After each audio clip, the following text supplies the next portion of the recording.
Okay, I'm going to react here to a tweet from Glenn Greenwald, who I think generally has a pretty reasonable take on politics, but he basically is replying to kind of two things at once. But Dave Smith says the Stop Pompeo movement, which is regards to Trump basically saying he does not want to have Mike Pompeo or Nikki Haley in his administration. The movement is great, but it's not enough. Right now, we need maximum pressure to keep all neocons and war hawks out of the Trump administration. They've had their time at the table and brought nothing but disaster to the world and this country. And then Donald Trump Jr., who's obviously around that orbit in some capacity for sure, says, agreed, I'm on it. Donald Trump Jr., by the way, got a decent amount of, I think, credit for putting or for recommending J.D. Vance for vice president. But then Glenn Greenwald said, Trump often deviated from the views of his top advisors, just replying to all that. And I know at Donald Trump Jr. and others are doing what he said below. But Trump's last three appointees, Elise Stefanik, Mike Welch, who I believe was the national security advisor, and then Marco Rubio, which I think it's not exactly confirmed, but it looks like it's going to be the case that he's going to be Secretary of State. And then Elise Stefanik for ambassador to the UN. Basically, according to Greenwald, are war hawks fully aligned with the worst prongs of bipartisan DC consensus.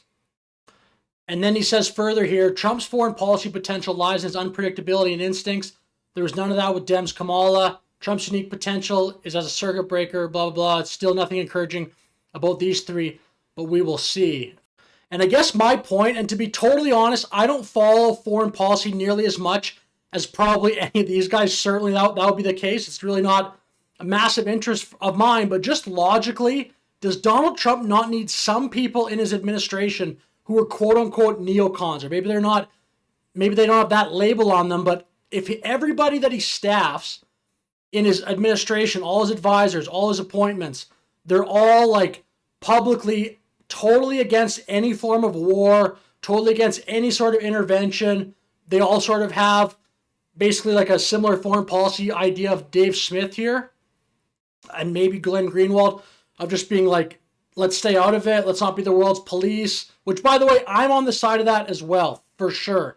I don't think it's at all prudent. It hasn't worked. It's a waste of money, a waste of, more importantly, human lives. This war in Ukraine needs to stop. All these wars in Iraq, etc. Waste of human life, waste of money. But I don't think if you have every single person in the administration with that point of view, how is Trump going to be able to negotiate? That's basically what my main point is. I don't know if you're going to go up to Russia and China and all these countries if your entire administration is staffed with a whole bunch of people who have told publicly, they told their supporters, told their fans of them, whatever, that they're totally against war. What's going to happen if some incident occurs in the world? These other countries might just be like, well, Trump's whole team is totally against war. Maybe we can push it a little bit further because they view any sort of intervention as just incredibly costly, might cost them all politically, might cost them their job. As Trump here says, it actually was an advantage to Trump in some ways to have John Bolton on his team. He's bad. Bolton was an idiot, but he was great for me because I'd go in with a guy like a John Bolton. You know John Bolton. A friend of mine called me up. I was picking Bolton, and he's a very smart guy. His name is Phil Ruffin. He's a very rich guy from Las Vegas. He's a great card player. He doesn't play cards, but he's a great player. You know, he's just a natural. Got poker sense, right? You know, the weave. Like, what does the cards have to do with the story? The good old poker sense.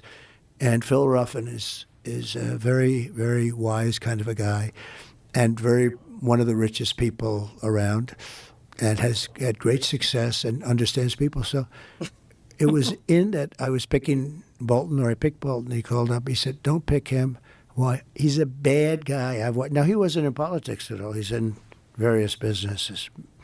He said, "He's a bad guy. It always works out bad with that guy." I said, "Oh man, I wish you told me this 2 weeks ago. I already hired him. You know, he's here," and he was right. But he was good in a certain way. He's a nut job, and every time I had to deal with a country, when they saw this whack job standing behind me, they said, "Oh man, Trump's going to go to war with us." He was with Bush when they went stupidly into the Middle East. And look, does that not make sense? If your entire administration is staffed with a whole bunch of people that are non-interventionist, how are you going to negotiate? Oh, don't do this, or we're not going to go to war. Don't do this. Don't, like, Trump would go into these meetings. Oh, don't do that. Trust me, don't do that. Putin or whoever might just look around and be like, every single person I see here is just knee-jerk against going into war, going into conflict, etc. I really hope that there is absolutely no conflict. Just like Trump, for the most part, had a pretty successful, from a foreign policy standpoint, 4 years. I certainly hope that that happens again next time. Hopefully even better. Hopefully there's more peace treaties signed and etc. But I definitely can see the logic of what Trump said in that clip with John Bolton. Again, I'm admitting a total fair weather fan here, Monday morning quarterbacking it. Just giving my point of view. If you completely disagree and you have reasons for disagreeing, let me know in the comments. Aside from just you don't know anything, like, provide some sort of data. I don't know, again, as I said, if it's great logic for your entire administration, entire cabinet to be staffed with people that are completely anti-intervention. So with that said, I'll finish the video here, but let me know your thoughts. Thanks for watching. Have a good day.